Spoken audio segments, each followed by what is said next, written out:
Minggu yang lalu kita berbicara tentang Kristologi yang pertama. Siapa yang tidak hadir pada minggu yang lalu?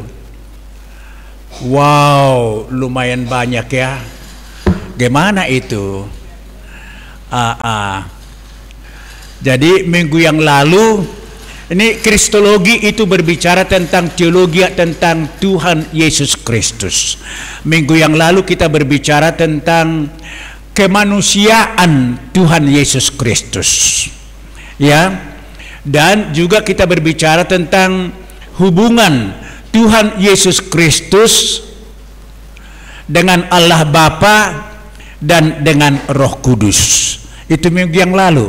Sekarang kita akan khusus berbicara tentang keilahian atau ketuhanan Tuhan Yesus Kristus. Ibu-ibu yang dikasihi oleh Tuhan Yesus Kristus, pertama kita ucapkan terima kasih kepada Ibu Ritonga yang saya lihat hadir di sini sudah sekian lama setelah Pak Ritonga dipanggil Tuhan untuk bertemu dengan semua orang percaya di Firdaus. Beliau pergi ke Jawa. Sekarang sudah bersama-sama dengan kita di dalam kebaikan Tuhan. Puji Tuhan. Selamat datang Ibu Ritonga, ya. Oke, ibu-ibu, ini penting sekali karena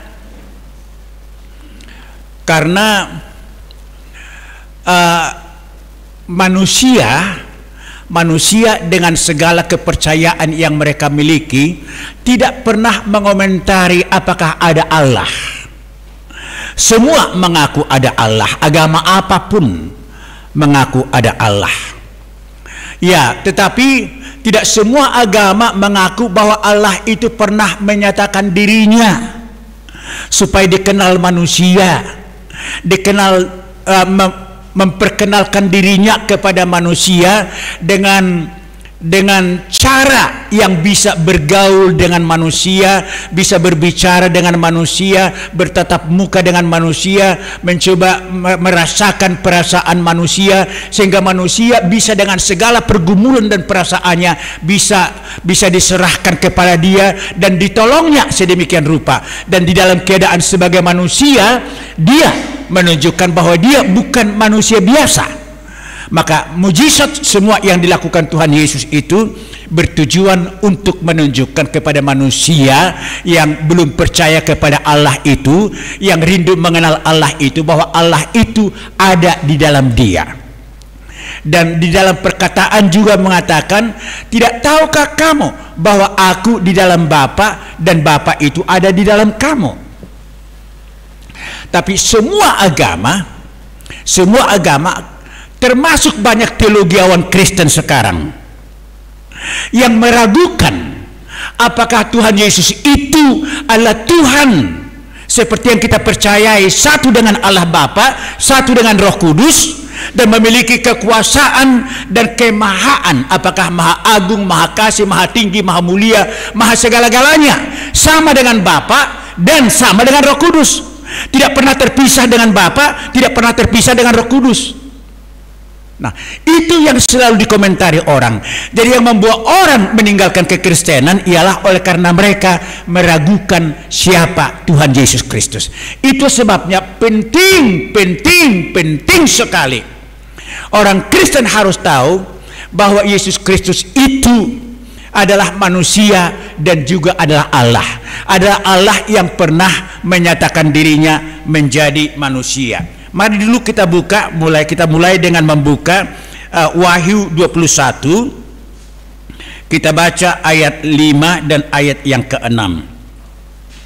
Ibu-ibu, saya akan minta maaf kalau saya akan menjelaskan topik ini nanti ya seperti kuliah, ya. Seperti kuliah. Jadi saya harap ibu bisa diberikan Tuhan pengertian yang bisa meresapi apa yang dikatakan, apa yang akan saya katakan, saya jelaskan nanti.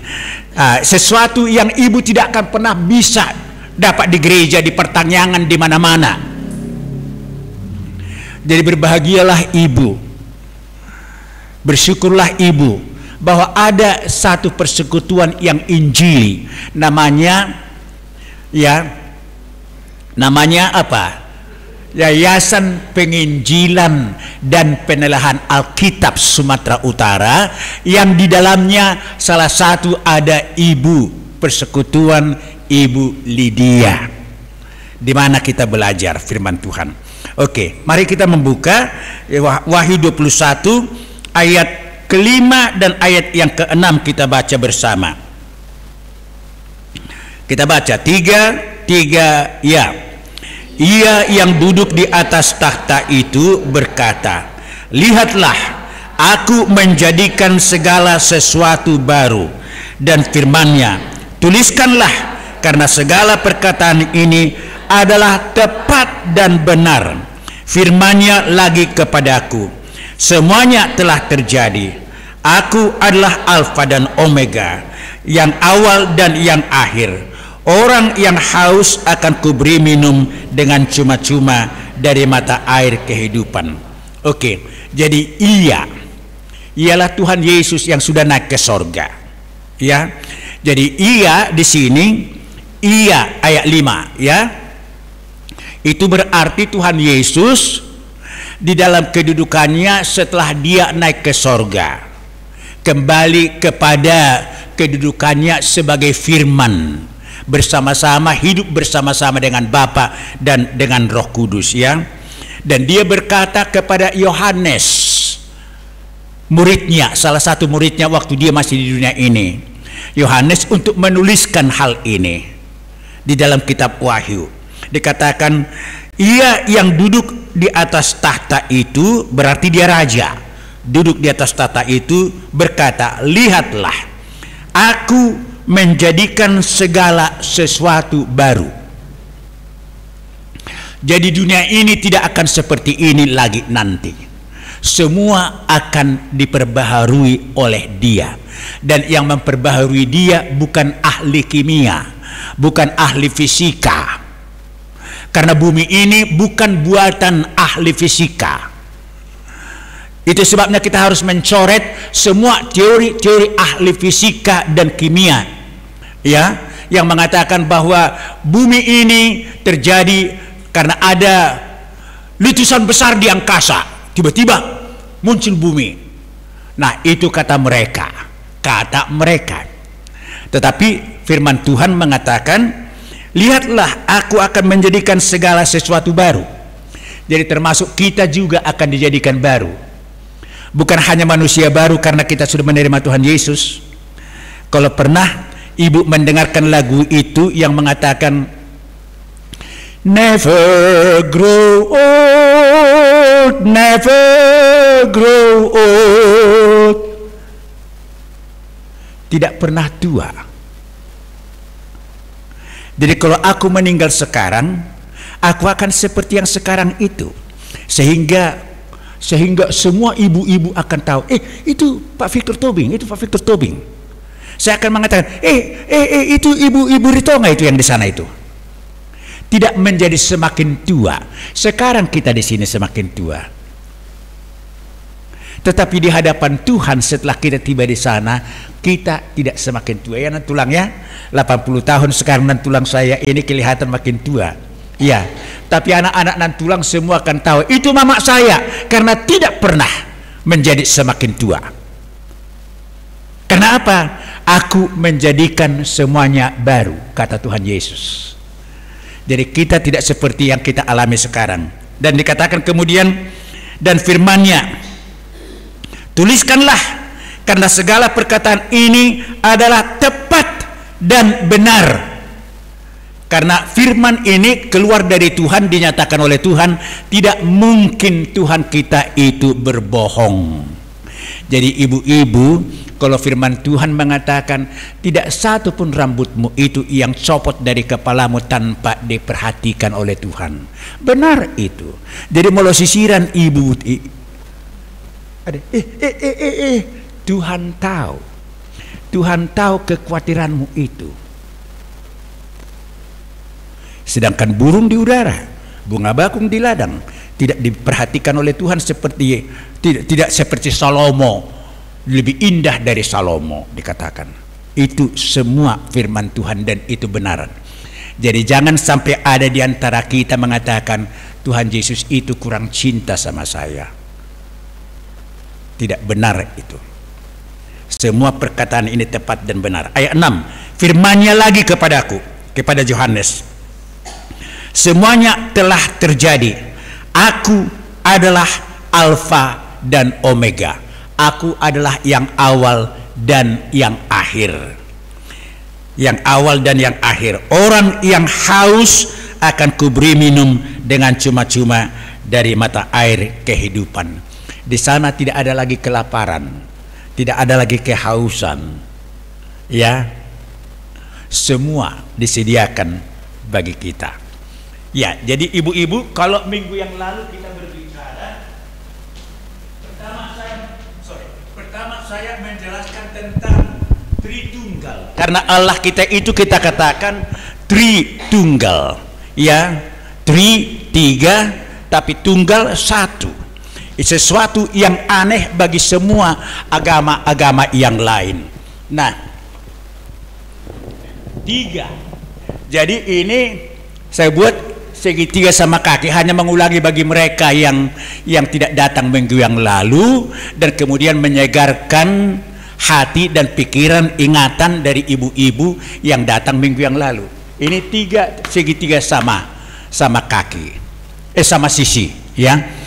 Banyak agama, banyak orang Kristen mengatakan dan berpikir, bukan agama, orang Kristen, bahwa ini bapak, ini anak, F itu father, ya. Bahasa Inggris saya buat father, bapak. Ini S son, anak. Ini HS, Holy Spirit, ya. Jadi tiga. Allah kita itu adalah Bapa, Anak, dan Roh Kudus, ya, tiga. Tapi kita lihat di sini Bapa itu walaupun adalah sama besarnya dengan Anak, sama besarnya dengan Roh Kudus. Tidak ada perbedaan besarnya ketiga ini. Sejauh itu benar. Sejauh itu benar. Tapi kita lihat bahwa Bapa itu terpisah, ya, dari Anak dan terpisah dari Roh Kudus. Anak itu terpisah dari Roh Kudus, terpisah dari Anak. Itu sebabnya ini dicoret. Kenapa dicoret? Karena ini menunjukkan Allah kita itu tidak satu. Padahal Allah kita itu adalah tunggal, satu. Jadi ini yang dikatakan oleh banyak orang sebagai ilustrasi adalah ilustrasi yang salah. Banyak juga pendeta memberikan ilustrasi seperti ini. Tidak cocok itu, ya. Tapi ini saya berikan. Ini yang kita percayai dan yang selalu dibuat oleh gereja-gereja Latin di depan gerbang dari gereja mereka, supaya dilihat orang, inilah doktrin Tritunggal yang kami percayai. Hanya satu segitiga. Segitiga sama sisi menggambarkan hanya satu Allah, tunggal, Tritunggal, ya. Saya sengaja di sini tidak pisahkan, bukan sengaja, memang begini harus menuliskan. Tri dari tunggalnya tidak pisah. Tritunggal, satu dia. Jadi Allah itu satu, ya. Yang mana Allah itu? Ini Allah ini, segitiga ini. Tunggal dia, bukan tiga seperti ini. Oke. Jadi Allah itu tunggal, terdiri daripada Bapa, Father bahasa Latinnya, ya. Father, Bapa. Yang mana Bapa itu? Ini.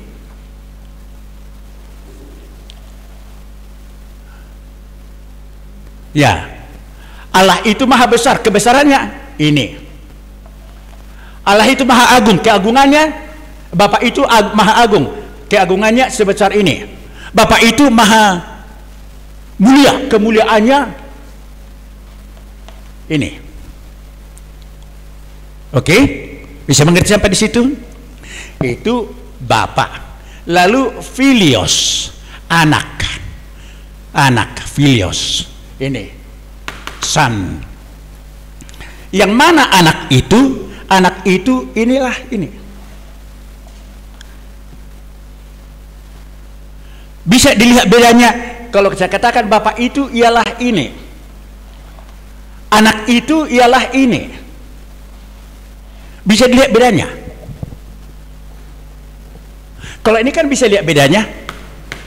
Ini bisa lihat bedanya. Tidak bisa lihat bedanya karena anak itu memang satu, tunggal dengan Bapa itu, tidak pernah terpisah. Tidak ada pernah terpisah.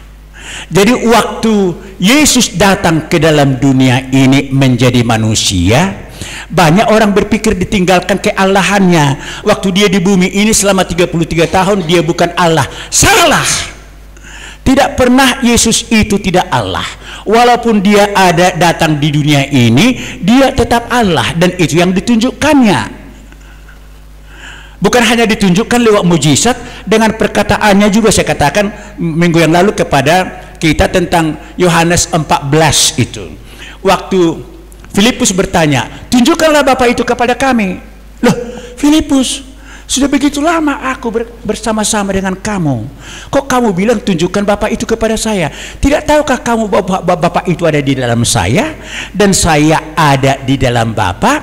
Barang siapa melihat saya sudah melihat Bapa. Barang siapa percaya kepada saya sudah percaya kepada Bapa.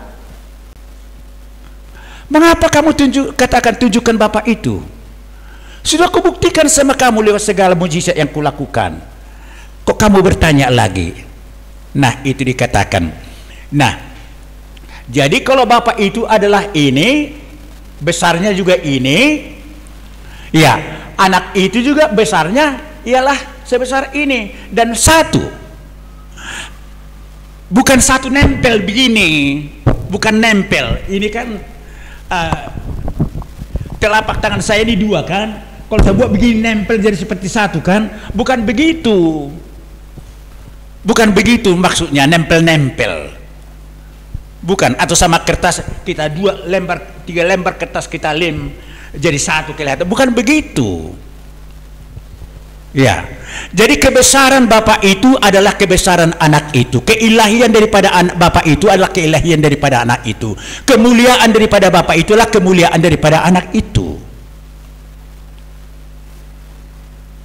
Ya, saya harap Roh Kudus bisa menolong kita bisa mengerti ya akan hal itu. Nah, Roh Kudus juga Sanctus Spiritus, Roh Kudus, Holy Spirit, ya. Yang mana Holy Spirit ini?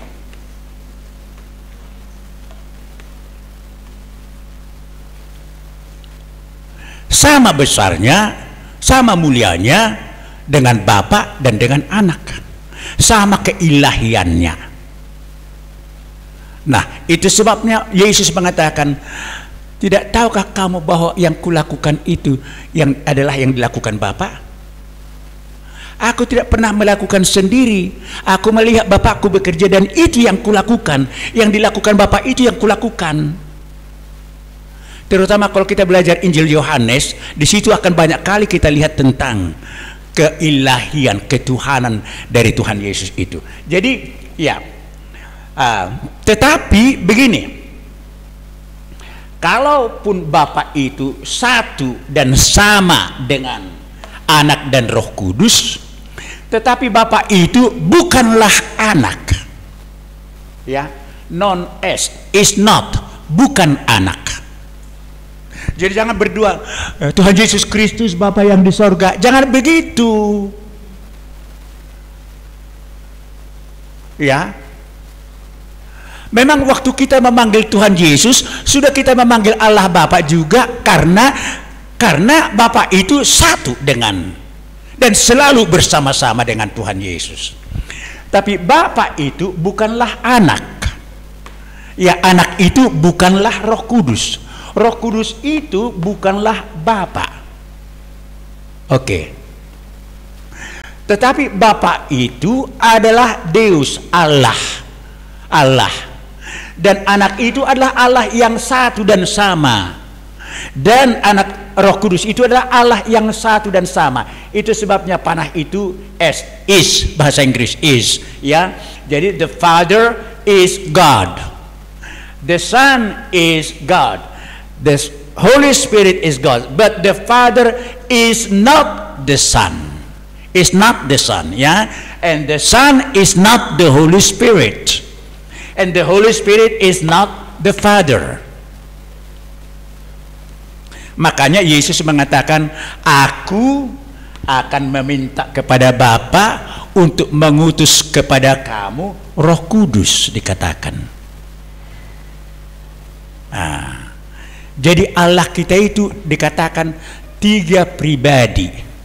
Istilah yang dipakai 3 persona.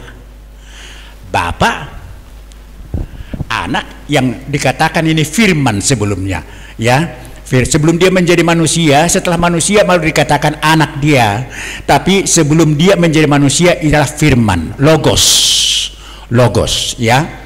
Ya, jadi Bapa, logos atau firman, dan Roh Kudus. Oke? Nah, itu yang dikatakan Tritunggal.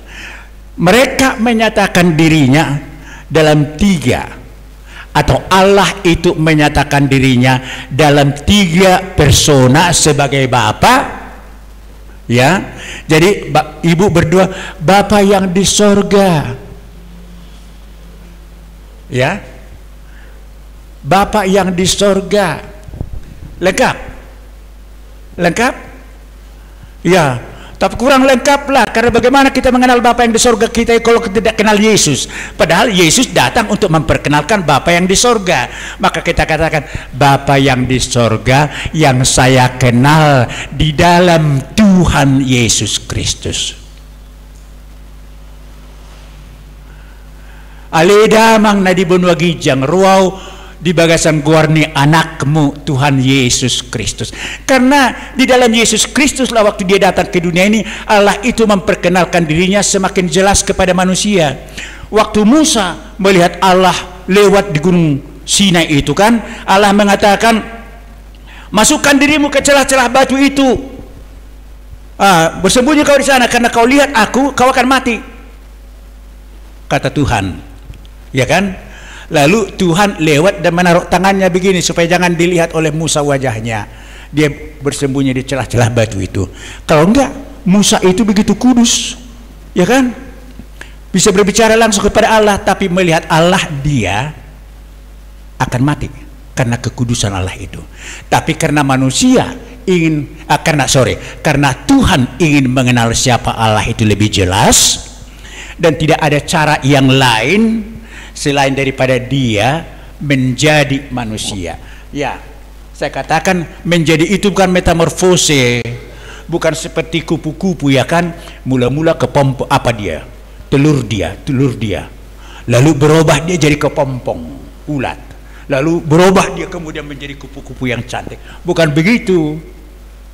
Karena banyak orang mengatakan dulu Yesus itu di sorga sebagai firman, dia berubahlah menjadi manusia. Jadi tidak Allah lagi dia waktu dia menjadi manusia. Lalu setelah 33 tahun kembali dia ke sorga. Bukan begitu. Jadi bukan seperti metamorfose ini, ya kan? Jadi kalau Filipi 2 itu mengatakan dia mengambil rupa manusia dan menjadi manusia. Oke. Menjadi manusia.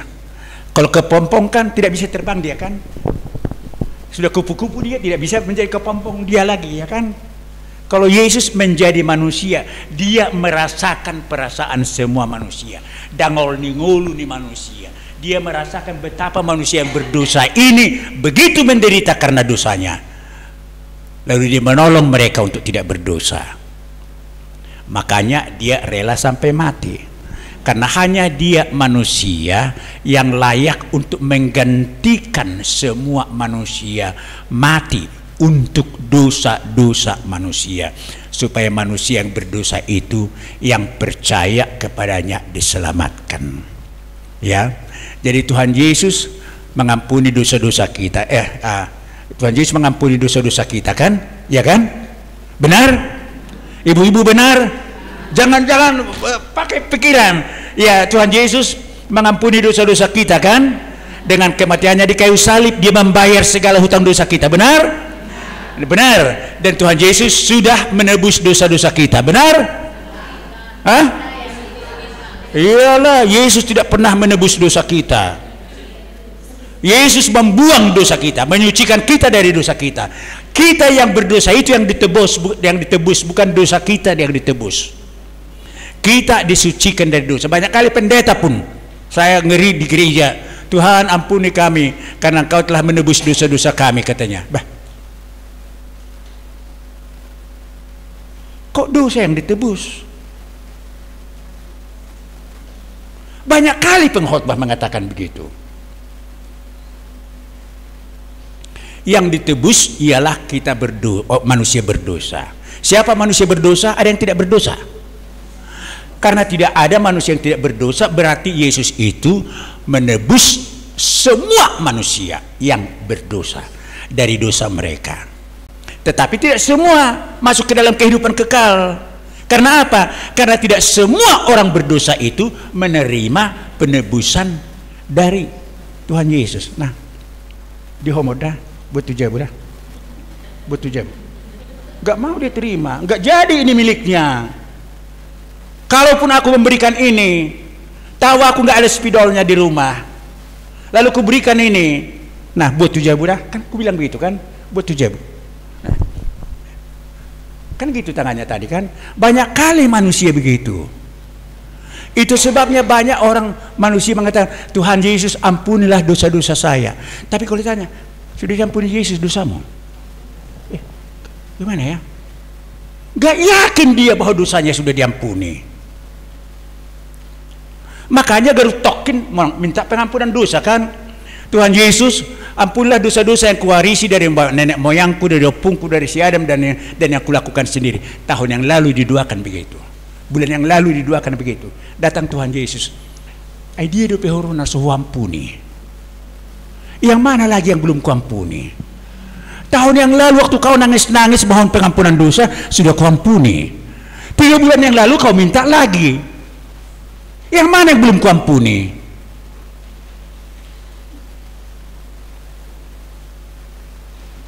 Itu sebabnya hidup kita ini kacau. Kebencian selalu ada dalam hati kita. Karena kita tidak yakin bahwa kita sudah diampuni dari kebencian itu. Gak mau kita berdamai dengan ini. Sakit hati tempoh hari kan sudah diampuni Tuhan, sudah. Tapi gak mau berdamai, berarti gak diampuni. Kalau sudah diampuni, berdamai kan. Mau mertok kerhamu, kalau bertengkar ibu dengan bapak di rumah, Pak, maaf ya, salah aku ya, aku pun salah ya. Masih jauh-jauh begini, masih jauh-jauh. Manga mahita, ho mamangan, gitu. Kan tidak. Damai sudah. Jadi lihat dirimu. Masih ada orang yang kau benci? Masih ada orang yang kau tidak ampuni? Garut Tokim minta pengampunan kepada Tuhan Yesus.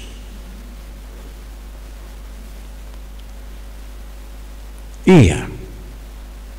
Bukan pengampunan tidak diberikan oleh Tuhan Yesus, tapi dia nggak mau mengulurkan tangannya menerima spidol ini supaya jadi miliknya. Nggak benar kita mengulurkan tangan kita menerima pengampunan itu dari Tuhan. Lalu kacaulah terus perasaan dan pikiran kita. Kalau kita lihat yang kita benci itu, padahal kita sudah doakan itu, kacau lagi. Lewat saya dari sini, dia lewat dari sana. Oke. Itu sudah dilakukan oleh Tuhan Yesus sebagai Tuhan yang menjadi manusia, bukan metamorfose dan bukan mimikri. Mimikri itu saya katakan tempoh hari sama seperti seekor kadal itu memanjat ke pohon supaya jangan ya seperti bunglon lah, ya manjat pohon supaya jangan diterkam ular, supaya jangan terkam ular, dia dimakan lalu dibuatnya dirinya serupa dengan daun-daun apa itu warnanya menjadi hijau. Nah itu mimikri, bukan begitu. Bukan begitu. Tapi dia menjadi manusia. Diumumkan oleh malaikat Tuhan bahwa dia menjadi manusia. Diberikan namanya Yusuf berikan namanya Yesus ya. Kepada Maria juga dikatakan kau mengandung dari Roh Kudus. Iya. Nah, itu tentang kemanusiaan Tuhan Yesus. Oke. Ada pertanyaan mengenai ini? Sekarang kita konsentrasi tentang ketuhanan, keilahian.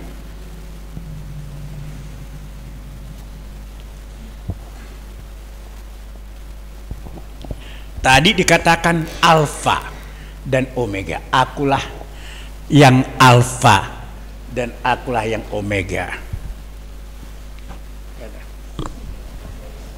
Jadi ini harusnya dihapus, tapi sulit dihapus ini. Supaya ibu-ibu bisa lihat semuanya.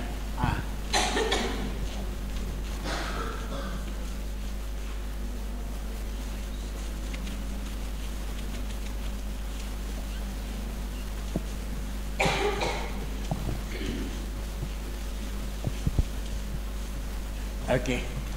Begitulah itu. Oke ya. Ibu-ibu perhatikan, ada satu garis lurus. Kalau terus ditarik ke sana tidak ada akhirnya, nggak bisa dihapus. Memang sih songon pengampunan ide ngahudok dang bui dihapus juga. Ya kan?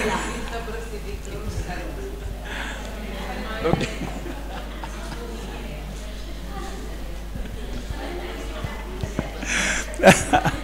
Oke. Ya, terima kasih untuk ketua yang bertanggung jawab. Oke.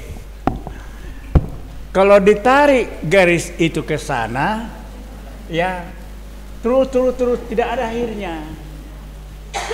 Oke. Ini kalau ditarik garis ini juga ke kiri, tidak ada. Nggak tahu kita akhirnya di mana. Itu namanya kekal. Kekal. Kalau kita bicara mengenai waktu, kapan waktu mulai? Kapan ada waktu? Ya mulai dari penciptaan lah katanya, ya kan? Mulai dari penciptaan. Penciptaan di mana rupanya? Ya. Aduh. Ini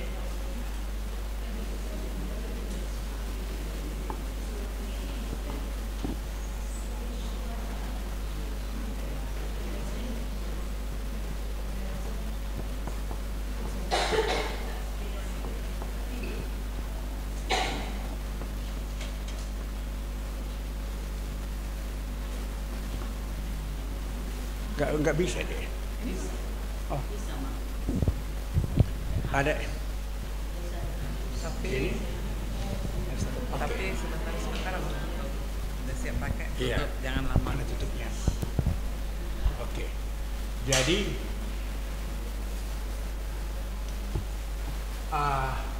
sorry lah ya. Ini namanya garis ini namanya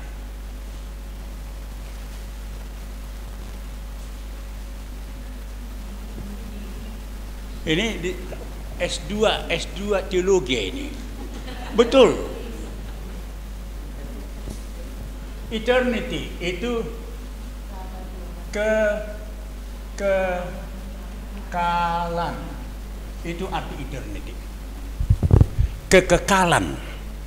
Jadi kalau kekekalan itu tidak punya awal, tidak punya akhir. Yesus mengatakan tadi, akulah yang Alfa dan Omega. Akulah yang awal. Akulah yang akhir. Jadi kalau kita katakan tadi ada permulaan waktu ialah pada penciptaan, penciptaan itu di sini.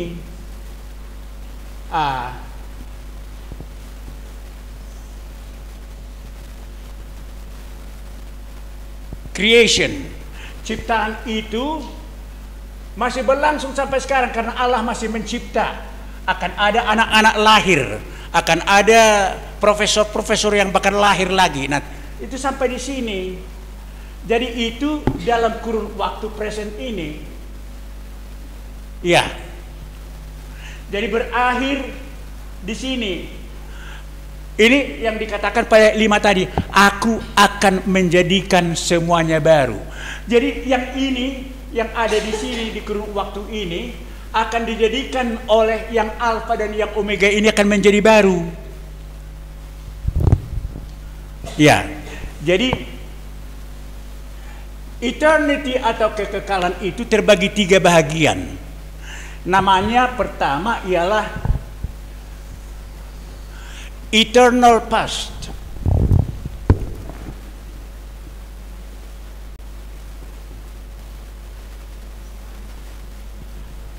Eternal, zaman kekekalan yang sudah lewat. Kapan itu? Sebelum ada yang ada ini sudah ada dia. Sampai ditarik. Nggak tahu kita sampai di mana karena tidak ada awalnya. Tidak punya awal dia. Tapi dia berakhir setelah ada penciptaan di sini. Mulailah penciptaan itu masuk ke eternal present ini. Eternal present tadi ini. Oke. Eternal present itu mulai daripada kitab Kejadian 1. Pada mulanya Allah menciptakan langit dan bumi. Itulah mulanya ini. Ya. Berakhir sampai Yesus datang kedua kalinya. Kita tidak tahu kapan, maka dikatakan kekal itu karena masih, ya kan, masih jauh sekali itu. Tapi berakhir di sini. Maka yang dikatakan Yesus tadi, kalau sudah berakhir di sini, aku akan menjadikan semuanya baru. Enggak sama lagi dengan ini. Ini akan berlalu ini semuanya ini. Akan dijadikan baru. Dan yang menjadikan itu ialah Yesus karena dia Tuhan. Oke, mengerti sampai di situ, ibu-ibu? Nah, kemudian eternal future ini mulai dari sini sampai terus kapan itu? Kan tidak berkesudahan. Yang selalu kita katakan hidup yang kekal. Hidup yang kekal itu mulai dari sini. Setelah Yesus datang kedua kalinya membawa kita ke sorga, ya kan? Membawa kita ke sorga, lalu terus di sorga lah kita terus sampai kapan? No end, tidak ada akhir, tidak berkesudahan.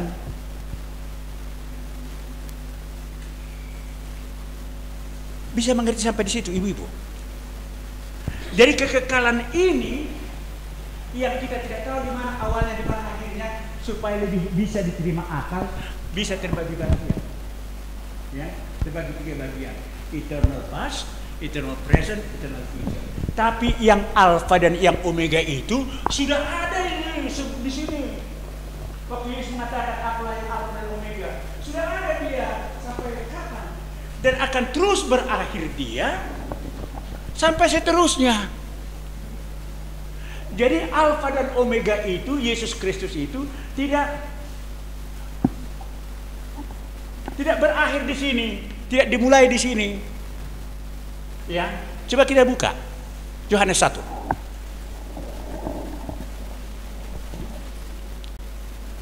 Yohanes 1. Oke. Yohanes 1 ayat 1. Kita baca bersama-sama dengan tegas ya. 3 ya. Pada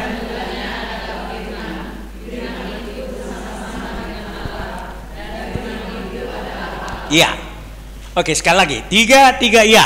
Pada mulanya adalah firman. Firman itu bersama-sama dengan Allah dan firman itu adalah Allah. Pada mulanya itu bukan di sini maksudnya. Permulaan ada ciptaan ini. Sebelum ada ciptaan sudah ada dia. Karena tidak ada kata yang tepat bisa dipakai untuk kata pada mulanya lah, ya.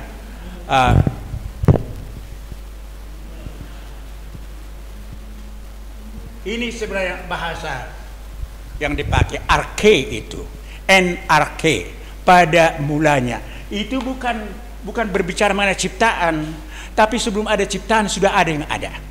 Dia sudah ada. Jadi pada mulanya adalah firman. Firman itu sudah ada sebelum ada yang ada ini. Ya. Makanya ayat 2 apa dikatakan?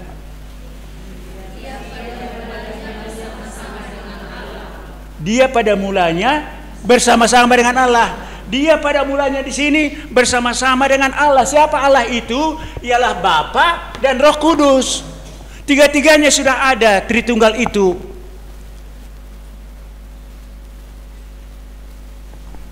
Bisa mengerti? Ya, sebelum ada yang ada itu, sudah ada firman itu, dan firman itu bersama-sama dengan Allah, dan firman itu adalah Allah. Jadi dengan kata lain, Bapa itu adalah Allah, Anak itu, firman itu adalah Allah, Roh Kudus itu adalah Allah. Allah yang satu, tunggal. Sudah ada sebelum ada yang ada. Bisa mengerti? Karena dia ada yang alfa, NRK, pada mulanya. Itu istilah yang dipakai. Lalu ayat berikutnya apa? Segala sesuatu dijadikan oleh dia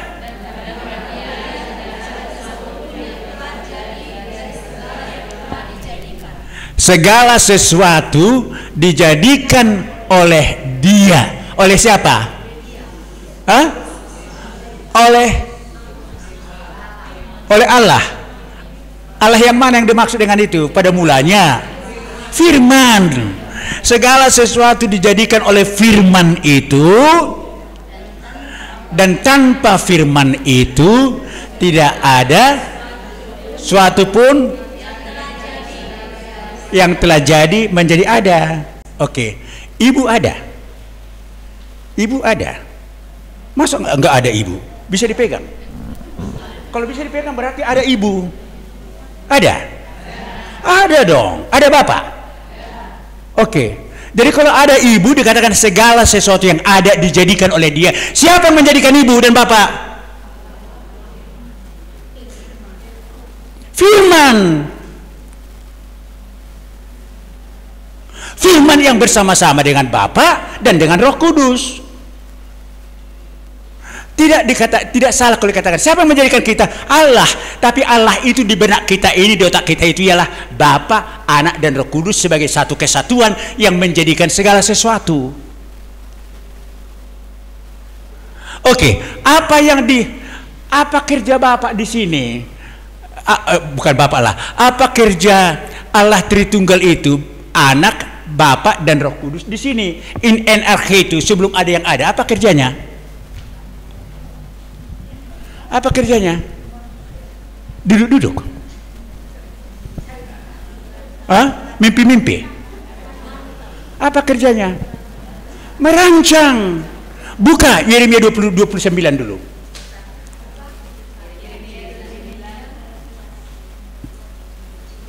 Karena aku mengetahui. Oke, tolong dibaca itu.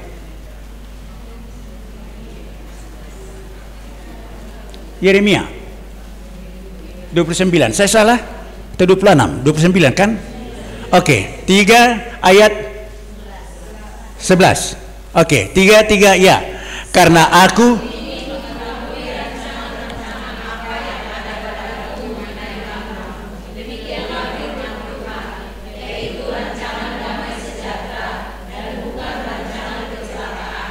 untuk memberikan kepadamu yang penuh harapan. Karena aku ini, kata Allah Tritunggal itu, berarti ikut firman.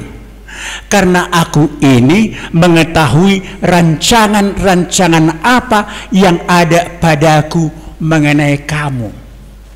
Jadi kita dirancang untuk dicipta karena sudah ada rencana Tuhan untuk kita. Mengapa kita dicipta? Jadi dalam rancangannya itu, tanggal sekian, bulan sekian, aku akan menciptakan seorang wanita yang kemudian dari marga ini, dari suku Batak, yang kemudian menikah dengan marga apa? Bilang dan tulang saya ini. Sekarang umur 80 tahun dia. Saya dalam rancangan Tuhan, saat tanggal 10 bulan Maret tahun 1942, saya akan menciptakan seorang laki-laki dari marga Tobing, orang Batak di Pahae. Sudah ada dalam kitab Tuhan, rancangan Tuhan. Jadi bukan sekedar karena kawin bapak dengan ibu lahirlah saya. Bukan. Itu sebabnya banyak suami istri yang tidak melahirkan. Karena Tuhan telah merancang dia tidak akan punya anak.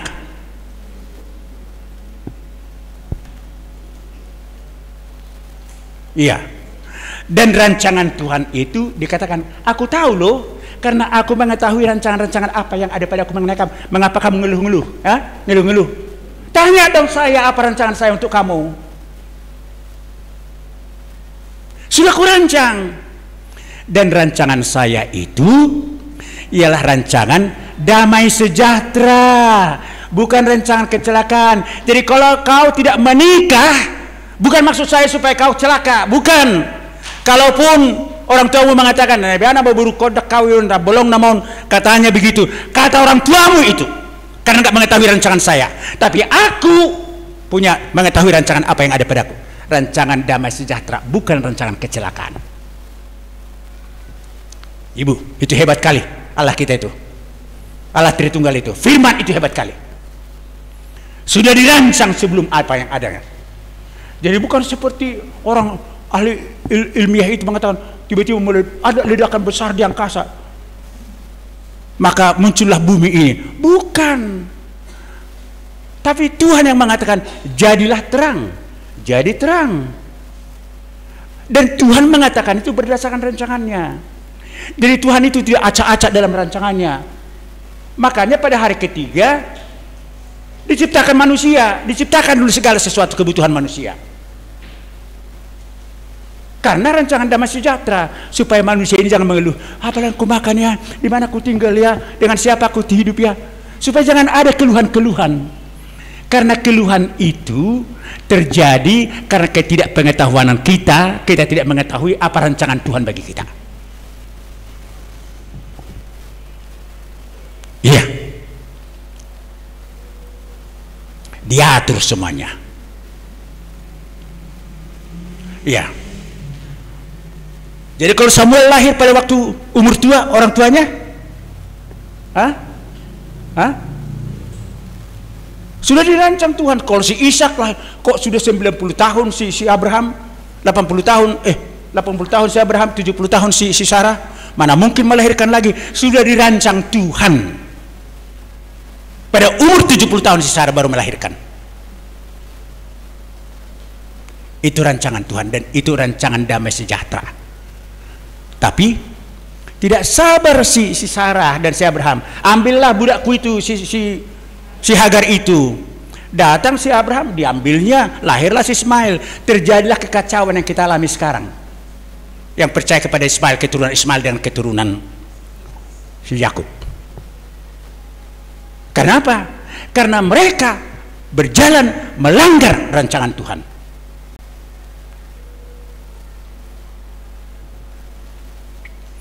Itu sebabnya ibu-ibu yang saya kasihi, pentingnya kita belajar firman Tuhan. Dalam belajar firman Tuhan itu kita tahu apa rancangan-rancangan Tuhan itu.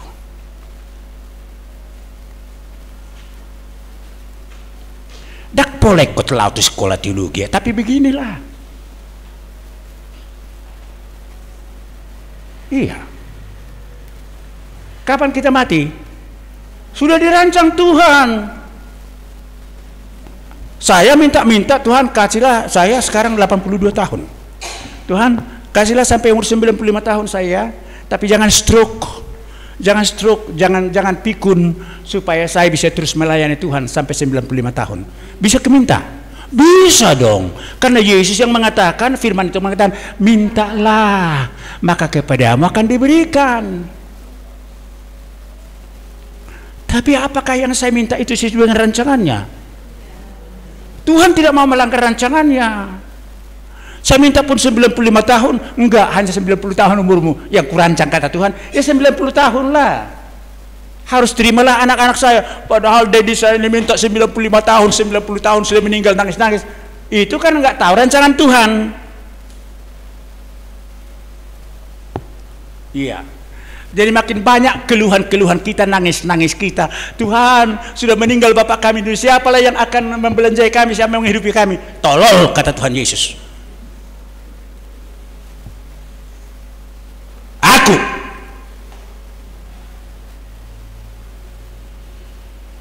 Sudah kurancang. Datanglah kepadaku, hai kamu yang letih lesu dan berbeban berat, kata Tuhan. Datanglah kepadanya.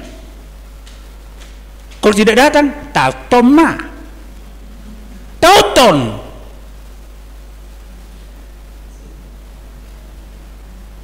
Ya.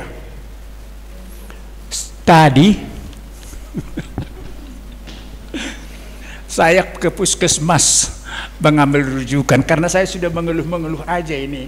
Saya minta kepada Tuhan, Tuhan, kan kau bisa membuang keluhan saya ini. Sudah berapa tahun ini saya minta-minta kepada Tuhan, kok enggak diambil? Ya, karena seperti sekarang ini kan selalu dingin. Sudah keringat saya, tapi dingin ini terus menusuk-nusuk. Ini punggung saya ini. Jadi pergilah saya ke rumah sakit kemarin. Pak, harus ada rujukan dari puskesmas. Rupanya nggak bisa langsung BPJS kita ini langsung ke rumah sakit, harus pergi dulu ke puskesmas ambil rujukan. Jadi saya pergilah ke puskesmas. Jadi mau kemana Pak? Mau menghubungi neurolog. Oh, di rumah sakit mana? Saya katakanlah dari rumah sakit. Umur bapak berapa sekarang? 82. Kata dokter itu, kenapa dok 82? Masa bapak 82? Iya 82 saya sekarang loh. Itu kan ini kartu penduduk saya. Tanggal 10 Maret tahun 1900. Kan nggak bohong saya. Saya 82. Kenapa rupanya? Kok bapak muda kali katanya? Kok enggak kepanjangan? Masa muda? Saya bilang rambutnya lah, saya bilang. Jadi saya bilang orang membuat cepat tua terlalu banyak keluhan karena ketidakpuasan akan hidupnya. Now orang Batak pula dokternya itu kan di puskesmas itu. Now berhata-hata lah saya. Now todo halak, adok now lo mengurupi, tapi tidak mau dia diurupi. Adalah orang bodoh. Ada yang mau membantu tapi tidak mau dibantu. Karena orang-orang bodoh itu, Yesus mengatakan yang maha kuasa itu, yang sudah ada sebelum ada yang ada itu mengatakan, Romahamu tuau hamu akana luja jalan nasorat asahupa sonak kamu. Terlalu panjang ya. Dikasih tahu nanti kalau terlalu panjang. Iya. Jadi semua keluh kesah itu terjadi di sini. Jadi sejauh mana kita bersahabat dengan Kristus yang sudah datang menjadi manusia, sudah ditinggalkannya kepada kita firman-Nya. Firman-Nya itu benar dan tepat, kan itu tadi kan, tidak ada yang salah. Satu iota pun, satu titik pun firman Tuhan itu tidak akan berlalu tanpa digenapi oleh Tuhan. Akulah Alfa yang Omega. Jadi sudah selesai di sini, datang Tuhan Yesus, ya kan? Datang Tuhan Yesus kedua kalinya lah. Sudah disediakan bagi masing-masing kita kan, kaplingmu itu sebelah sana katanya. Oh buruku, kaplingmu sebelah sana gitu. Bukan kapling.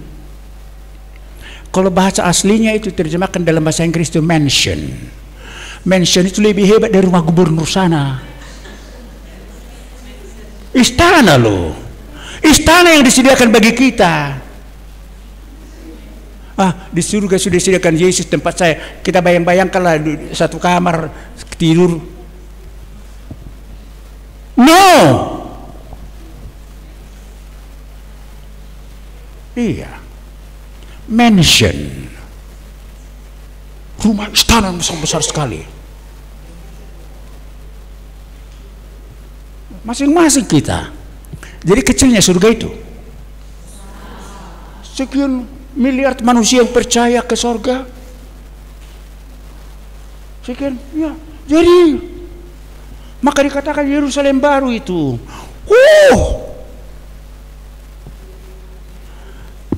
Dan tidak ada keluhan, tidak ada apa yang mendatangkan arsak niroha. Semua kujadikan semuanya baru.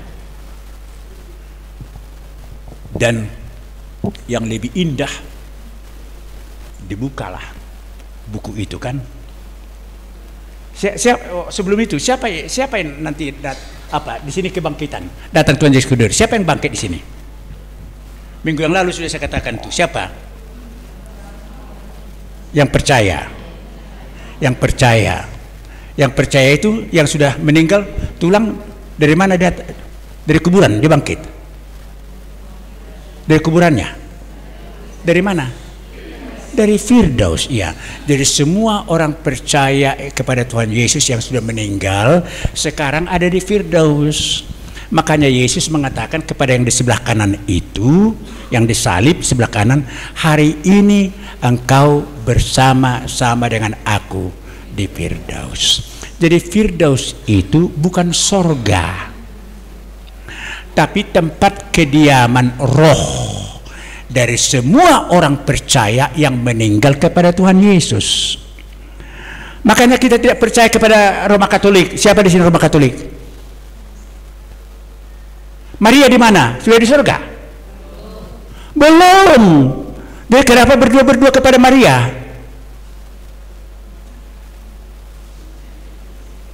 Iya kan?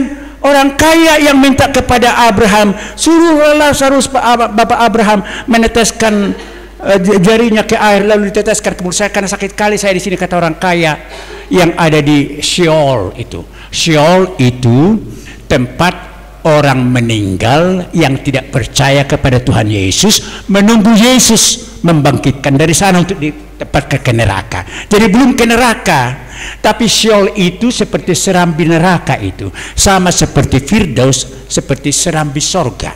Jadi semua yang di Firdaus akan ke sorga. Tapi pada kedatangan Tuhan Yesus yang kedua kali di sini masih ada orang yang hidup. Jadi yang hidup itu dirobahkan dalam sekejap mata, baik yang percaya dan yang tidak percaya, dirobah sekejap mata. Tapi yang percaya itu yang dirubah sekejap mata bergabunglah dengan yang di Firdaus. Yang tidak percaya bergabung dengan yang di Sheol. Lalu Yesus mengatakan, "Dakutadok," katanya. Karena lemparkanlah ke neraka. Lalu kepada yang percaya itu, hamba-hambaku yang setiawan, mari masuklah. Mari masuklah. Jadi yang pertama dilakukan oleh Tuhan apa? Dibaca dong kitab kehidupan kan. Elfrinal purba. Enggak dikatakan di sana nyonya hampun buru purba, enggak begitu. Nama baptismu itu yang dibaca. Makanya kalau sudah dibaptis anak kita jangan ditukar anaknya, nama anaknya. Enggak cocok nama anak saya ini kan si Mauliate dibaptis namanya. Tapi karena nakal dia diganti, enggak si Mauliati lagi, si Burjulah namanya katanya. Dibuka Tuhan bukunya, disuruh malaikat, enggak ada si Burju di sini. Iya. Jadi ibu-ibu kalau sudah punya anak, ada anak yang ditukar namanya, kembalikan kepada nama baptisnya itu sekarang.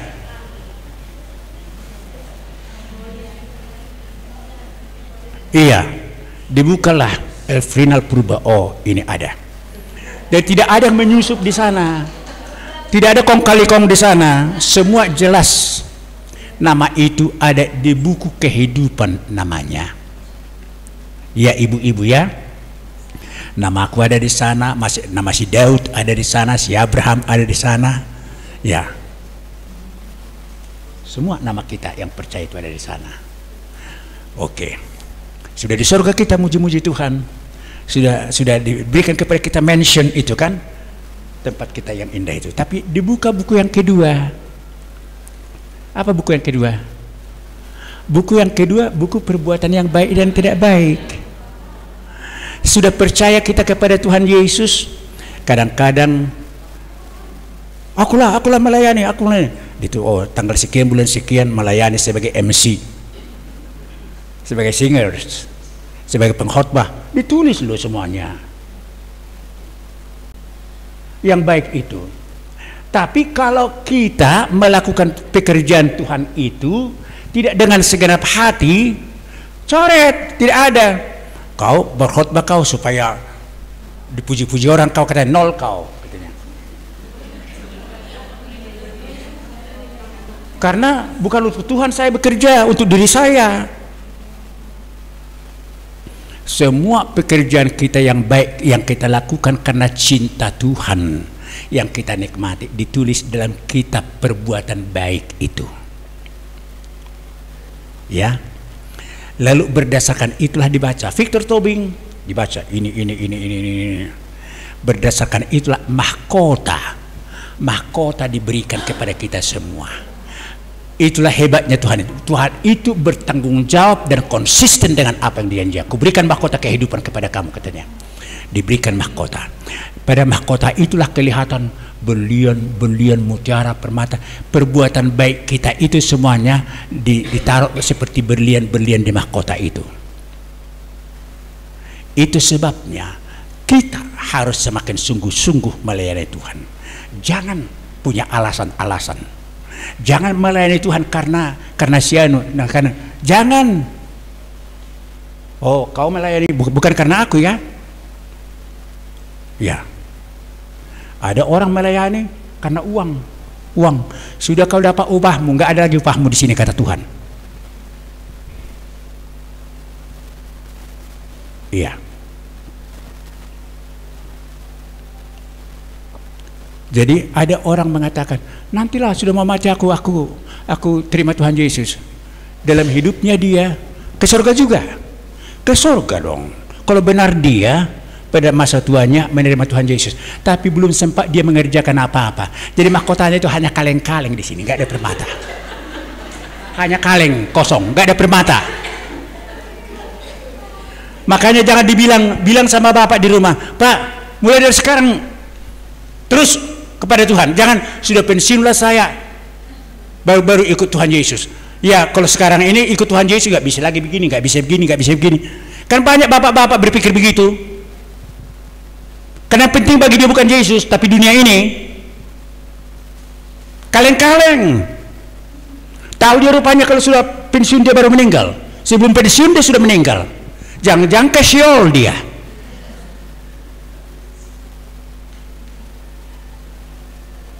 Ya, kenapa? Karena Kristus itu adalah Allah yang Alfa dan yang Omega. Alfa dan Omega yang sudah ada sebelum ada yang ada dan yang akan terus ada walaupun segala sesuatu ini sudah tidak ada lagi, karena semua akan diperbaharui oleh dia, dijadikan baru. Ada pertanyaan, itulah Yesusmu itu, Yesusku itu yang kukatakan Tuhan yang tidak berubah. Dan Yesus inilah yang selalu diteror-teror oleh teologian banyak, mengatakan bahwa dia lebih kecil daripada Bapa, disuruh-suruh oleh Bapa dia, dikatakan.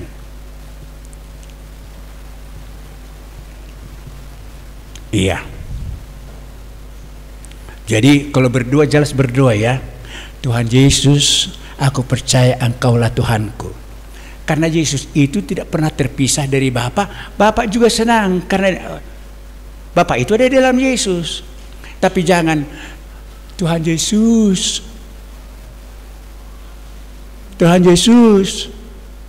tolong aku, ditolong,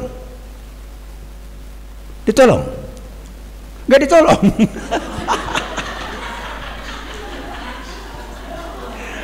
Iya kan? Tiba-tiba seperti pendeta Bonar, berlanggar, ya kan di rel kereta api di tebing sana. Langgar pun. Barangkali sebab Yesus. Didengarkan? Dengar. Sekaligus dia sudah memanggil Bapa dan Roh Kudus ada di sana. Karena Yesus tidak pernah terpisah dari Bapa dan dari Roh Kudus. Gak pernah terpisah. Tapi jangan seperti yang saya katakan tadi, Yesus Bapa yang di sorga, Bapakku yang di sorga. Jangan gitu. Karena Yesus itu bukan Bapa. Bilanglah Bapa yang di sorga, yang kusembah di dalam Yesus Kristus, yang kupanggil dalam Yesus Kristus. Oleh pertolongan Roh Kudus, ya, aku memohon kepadamu. Demikian juga Roh Kudus, jangan minta-minta lagi. Kan ibu sudah punya Roh Kudus kan? Kapan ibu punya Roh Kudus? Minggu lalu. Kapan? Menit pertama kita mengaku dengan sungguh bahwa Yesus itu adalah Tuhan kita, Juru Selamat kita. Yang pertama diberikan Tuhan kepada kita ialah Roh Kudus. Bukti bahwa Tuhan menjawab doa kita, kita menjadi anaknya. Efesus 1 ayat 13 dan 14 itu. Ya kan, Roh Kudus itu tinggal dalam hati kita. Tujuannya terus membimbing kita untuk hidup berjalan bersama dengan Tuhan Yesus. Jadi jangan berdoa, Tuhan berikanlah kepadaku Roh-Mu yang kudus. Bah, mau lihat tuh Roh Kudus yang mana lagi rupanya yang mau kuberikan sama kau? Yang mana? Kan sudah kuberikan. Itu Roh Kudus itu metre katanya, membuktikan bahwa kau anakku. Doa kita harusnya begini, Tuhan ajarlah aku untuk menaati suara Roh-Mu yang selalu berbicara di dalam hatiku. Itu yang kita minta, ketaatan untuk mendengarkan suara Roh Kudus, karena Roh Kudus itu selalunya berbicara kepada kita. Kalau kita susah, kenapa kau susah? Kan aku ada. Kan bilangnya begitu di sini. Kenapa susah kau? Kalau anak mau minta uang, nanti kalau anakku minta uang bagaimana ya? Datang si Budi, Mam, minta uangmu, gak ada uang saya sekarang katanya. Mau bilang gak ada uang mama. Roh Kudus sebelum bilang begitu, Roh Kudus bilang jangan bohong kau, adanya uangmu. Kau bilang gak bohong, gak ada uang. Di sini makanya banyak orang percaya frustrasi. Frustrasi karena apa? Tidak mau menuruti dan mendengarkan suara Roh Kudus yang berbicara kepada dia. Selalu dilawan Roh Kudus. Maka firman Tuhan mengatakan, jangan kamu mendukakan hati Roh Kudus Allah yang tinggal di dalam kamu. Hudok manut tua mata tahe, dangu behepe kubahan, ay huboto gudak kepen di kantong na asalek kepen. Oh, Roh Kudus terus bilang, oh, bae mamalom-malom mate, bae mamalom-malom. Iya. Roh Kudus itu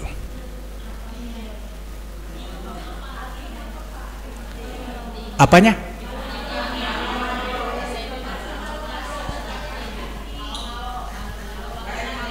Oh, kok pandai-pandaian kau katanya. Roh Kudus itu bilang, oh pandai-pandaian kau ya, mau kau bilang sama bapak nggak ada duitmu, padahal masih banyak duitmu, supaya uang dari kantongnya itu dikasih sama kau.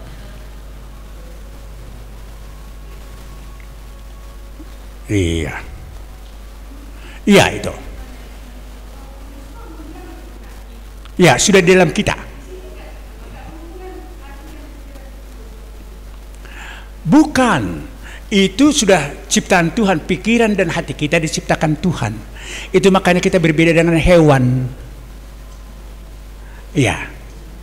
Jadi Roh Kudus itu ada di dalam kita dua roh. Roh kita dan Roh Kudus karena kita sudah percaya. Jadi Roh Kudus itu berbicara kepada hati dan pikiran kita sehingga kita sadar, oh salah yang kupikirkan itu ya. Oh salah yang kusimpan dalam hati kita.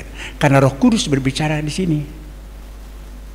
Jadi Roh Kudus itu menyadarkan kita tentang hal-hal yang akan kita lakukan yang bertentangan dengan kehendak Tuhan. Yang mana kehendak Tuhan sering kita tidak tahu. Maka dalam firman itu dikatakan kehendaknya unak komargabus, jangan kau berbohong. Misalnya sudah ada di sana kan, padahal kita sering berbohong. Kita katakan membela diri lagi, bohong baik katanya kan, supaya jangan minta uang. Anak itu bilang nggak ada duitnya kan, bohong baik. Itu nggak benar. Bohong ya bohong. Oke.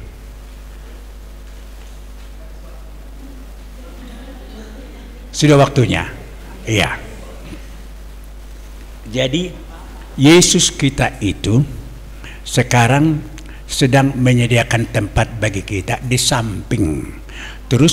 Terus dia di hadapan Bapa memohon untuk kita. Bapa, si Frinal itu berdoa begini. Kita kabulkanlah sesuai dengan apa yang kita rancang. Gitu. Karena sudah dirancang ya kan semuanya. Masa saya minta Mercedes 5? Nggak ada dalam rancangan Tuhan Mercedes 5 akan diberikan sama saya. Setengah mati saya minta Mercedes 5 karena 5 anak saya supaya masing-masing punya 1. Tuhan katakan enggak. Allah Tritunggal itu mengatakan tidak, karena tidak sesuai dengan rancangannya, rancangan damai sejahtera, rancangan sukacita yang mendatangkan masa depan yang penuh harapan. Puji Tuhan. Itulah Allahmu dan Allahku itu, ibu-ibu. Yesus Kristus itu tetap ada. Sudah ada sebelum ada yang ada, dan tetap ada kalau segala sesuatu yang ada ini pun sudah tidak akan ada lagi. Karena Dia adalah awal dari segala sesuatu. Dia yang menjadikan segala sesuatu. Tanpa Dia tidak ada segala sesuatu ini menjadi ada. Kita ada adalah oleh karena Yesus menjadikan kita. Jadi bersyukurlah kepada Yesus. Jangan mengeluh-mengeluh, Tuhan kok aku tidak secantik adikku. Adikku dulu, bukan sekarang lagi. Dulu waktu anak gadis kami, laki-laki ke adikku aja datang, aku enggak diterge laki-laki aku. Ada yang begitu. Ada saya tahu kakak beradik begitu. Dan ditolerir orang tuanya, ibunya. Setiap laki-laki datang kepada adiknya. Padahal mula-mula kakaknya yang dilihat kan. Akhirnya apa yang terjadi? Karena diberikan kebebasan kepada si adik ini hamil di luar nikah. Tapi si kakak itu akhirnya berdoa, Tuhan, yang cinta Tuhanlah siapapun kasih sama saya. Dikasih Tuhan guru sekolah minggu. Tapi baik, dan lama-lama diangkat Tuhan, keluarga itu sekarang sangat bahagia. Si kakak itulah itu. Ya. Jadi jangan menjadi tidak puas dengan dirimu, karena kau adalah ciptaan Tuhan. Yesus yang menciptakan. Amin. Mari kita berdoa.